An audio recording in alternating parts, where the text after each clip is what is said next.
আমাদের দেশের কোটি কোটি জনতা বসে আছে, তারা আশেকে রাসূল হয়ে গেছে, রাসূল তাদেরকে বাঁচাই দিব। শিরিক করলেও রাসূল তাদেরকে বাঁচাই দিব, কুফরি করলেও বাঁচাই দিব, তারপরে বেদাত করলেও বাঁচাই দিব, তারা আশেকে রাসূল হয়ে গেছে।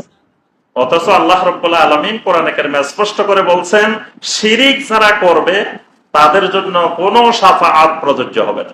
নবী সাল্লাল্লাহু আলাইহি ওয়াসাল্লামের কোনো শাফাআত প্রযোজ্য হবে না। সম্মানিত ভাই ও বোনেরা, আকীদা বিশুদ্ধকরণ জরুরি, সবার আগে আকীদা।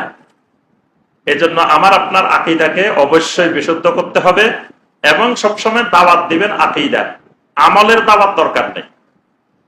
কারণ আকীদা ঠিক না হইলে আমল দিয়ে কোনো কাজ হবে না।